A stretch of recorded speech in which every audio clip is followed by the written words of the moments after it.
আলাইকুম ওয়া রাহমাতুল্লাহ।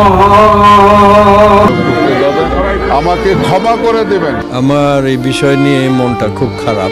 এদিকে বাংলাদেশের সিনেমা ইন্ডাস্ট্রিতে এক কিংবদন্তি অভিনেতা ছিলেন এই ইলিয়াস কাঞ্চন।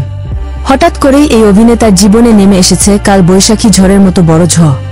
সম্প্রতি জানা গিয়েছে আর বাঁচবে না এই অভিনেতা। তার যে গোপন রোগ ছিল এতদিন কাউকে বলেনি এই অভিনেতা। হঠাৎ করেই ধরা পড়ে এই রোগ এই কিংবদন্তি অভিনেতার শরীরের মধ্যে।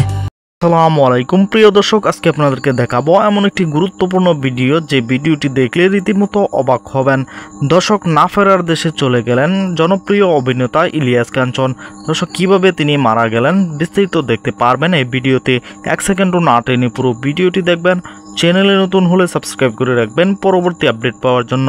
ভিডিওতে একটি লাইক করে দেখতে থাকুন সম্পূর্ণ ভিডিওটি। বর্তমানে আমি পারিবারিক প্রয়োজনে লন্ডনে অবস্থান করা এই ভিডিও বার্তা আমি দেশে ফিরে এসে ছাত্রদের সাথে কাঁধে কাঁধ মিলিয়ে এগিয়ে যাব। সূত্র ধরে জানা গিয়েছে অভিনেতা ইলিয়াস কাঞ্চনের ব্রেন টিউমার ধরা পড়েছে, যে রোগে না ফেরার দেশে পাড়ি জমিয়েছিলেন অভিনেত্রী দিতি চৌধুরী। আজ অত্যন্ত দুঃখের সাথে আমরা জানতে পারলাম যে তিনি ব্রেন টিউমারে আক্রান্ত। এবং কাঞ্চন ভাই আমাদের সাবেক চলচ্চিত্র শিল্পী সমিতির সভাপতি, প্রতিষ্ঠিত নায়ক, প্রযোজক, পরিচালক, আমাদের অনেক শ্রদ্ধার, অনেক সম্মানের, অনেক ভালোবাসার একজন মানুষ। এই এমন একটি ভয়ানক রোগ যে এই অভিনেতার তা শুনে এবার সিনেমা পাড়ায় এবার শোকের ছায়া নেমেছে। ইলিয়াস কাঞ্চনের পরিবার থেকে দেশবাসীর কাছে দোয়া চেয়েছেন, সেই সাথে দেশবাসীর কাছে মাফ চেয়েছেন এই কিংবদন্তি অভিনেতা ইলিয়াস কাঞ্চন।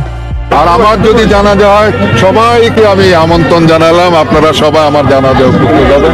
আমাকে ক্ষমা করে দেবেন। আমার এই বিষয় নিয়ে মনটা খুব খারাপ। আমি প্রথমেই সবার কাছে, দেশবাসীর কাছে ওনার জন্য দোয়া চাইছি। নিরাপদ সড়ক চাই আন্দোলনের মাঝ থেকেই এই অভিনেতার নাম দেখা গিয়েছিল রাজনৈতিক অঙ্গনে। আমজনতা নামে দল ঘোষণা দিয়ে হঠাৎ করেই রাজনীতির মাঠ থেকে কিছুদিন আগে উধাও হন এই অভিনেতা। একটি বিশেষ সূত্রে জানা যায় বাইরের দেশে চিকিৎসার জন্য গিয়েছেন এই অভিনেতা। কিন্তু যতটুকু জানা গিয়েছে যে কোনো সময়ে বড় ধরনের কোনো দুঃসংবাদ আসতে পারে ইলিয়াস কাঞ্চনের নামে। সালাম আলাইকুম। আমার কাছেও খবরটা শুনে অনেকটা খারাপ লাগছে। আমি নিজেও 2টা নিউজ করেছিলাম যে আমাদের চিত্রনায়ক ইলিয়াস কাঞ্চন, আপনি আসলে কোথায়?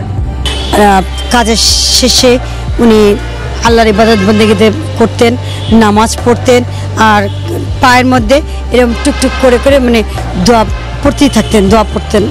বেশ ভালো মনে মানে। প্রিয় দর্শক, সম্পূর্ণ ভিডিওটি দেখলেন, অবশ্যই বুঝতে পেরেছেন ভিডিওটি গুরুত্বপূর্ণ ছিল।